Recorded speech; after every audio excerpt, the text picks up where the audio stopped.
Hai, jumpa lagi di YouTube channel Kayuni. Kali ini Kayuni ingin membahas tema 4, hidup bersih dan sehat, subtema 1. Hidup bersih dan sehat di rumah, subtema 1. Jadi kita membahas tentang hidup bersih dan sehat di lingkungan rumah adik-adik. Pelajaran pertama, bernyanyi berarti mengeluarkan suara bernada. Panjang pendeknya nada dapat kita hitung. Satuan hitungannya yaitu ketukan. Perhatikan panjang pendek nada berikut. Nada 1, do dibunyikan 1 ketukan. Nada 1 garis ke atas itu dibunyikan dengan setengah ketukan. Nada titik 4 dibunyikan 2 ketukan. Jadi titiknya itu 1 ketukan ya adik-adik. Nada 1 titik 0 garis atas itu dibunyikan 1,5 ketukan. Kemudian nada titik 0 garis atas, angka 0 merupakan tanda istirahat. Angka 0 dibunyikan setengah ketukan. Kemudian nada titik 3 garis atas dibunyikan selama setengah ketukan. Jadi rangkaian nada berjalan menurut birama. Contohnya melodi dengan birama 2/4 itu berarti 2 ketukan dalam satu ruas birama. Berikut adalah nyanyian Membuang Sampah, syair dari lagu ciptaan A.T. Mahmud. Dengan ketukan 2/4 berarti 2 ketukan dalam satu ruas birama dengan dinyanyikan tempo sedang. Untuk menyanyikan lagu Membuang Sampah karya A.T. Mahmud itu ada tanda garis merah atau garis lurus, itu berarti dinyanyikan dengan sangat keras.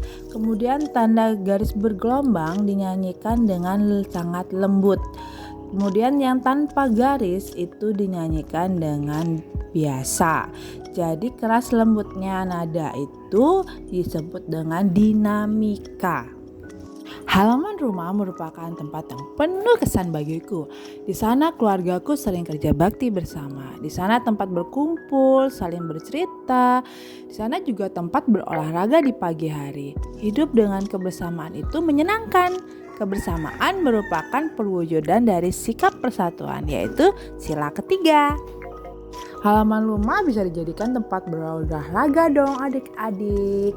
Jadi misalnya dengan melatih keseimbangan statis. Keseimbangan statis artinya keseimbangan tubuh dalam posisi diam ya adik-adik. Keseimbangan statis dapat dilakukan dalam posisi berdiri, posisi duduk, dan posisi berbaring. Contohnya tuh ada gambar berjinjit sambil bertolak pinggang, kemudian mengangkat satu kaki lurus ke depan, lalu berdiri menyerupai huruf T, kemudian sikap seperti kapal terbang. Guna menjaga kesehatan tubuh, pagi ini melakukan gerakan keseimbangan statis. Jadi seperti tadi Kak Yuni kasih tahu bahwa keseimbangan statis adalah keseimbangan tubuh dalam posisi diam. Ini ada contohnya lagi, berdiri menggunakan satu kaki, kemudian duduk mengangkat kedua kaki, atau posisi seperti kapal terbang.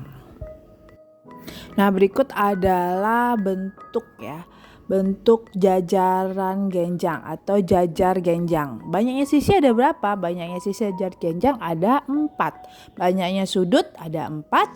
Banyaknya titik sudut ada 4 juga. Kemudian ada gambar persegi panjang. Banyaknya sisi ada 4. Banyak sudut ada 4. Banyak titik sudut ada 4 juga adik-adik. Jadi yang dimaksud dengan sisi seperti gambar, sudut juga, dan titik sudut. Kemudian berikut adalah keseimbangan dalam posisi duduk, yaitu duduk selanjar sambil mengangkat kedua kaki lurus ke depan, duduk mengangkat kedua kaki sambil dipegang, sikap lilin, kedua kaki diangkat lurus ke atas. Itu adalah latihan keseimbangan dalam posisi duduk ya adik-adik. Itu ada gambar konblok. Konblok berbentuk segi 6. Permukaan konblok berupa bangun datar. Bangun datar mempunyai sisi, sudut, dan titik sudut. Masih ingatkah adik-adik sisi, sudut, dan titik sudut pada bangun datar? Kak Yuni contohkan di gambar. Sisi segi 6 banyaknya adalah 6. Banyak sudut 6 dan banyaknya titik sudut adalah 6.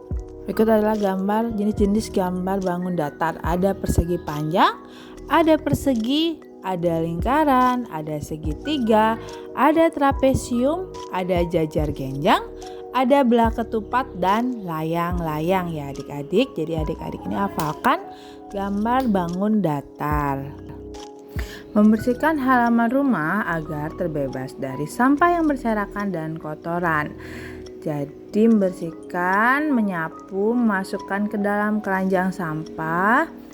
Di halaman rumah juga terdapat pepohonan dan tumbuhan bunga. Tumbuhan bunga yang ada membuat rumah menjadi lebih indah.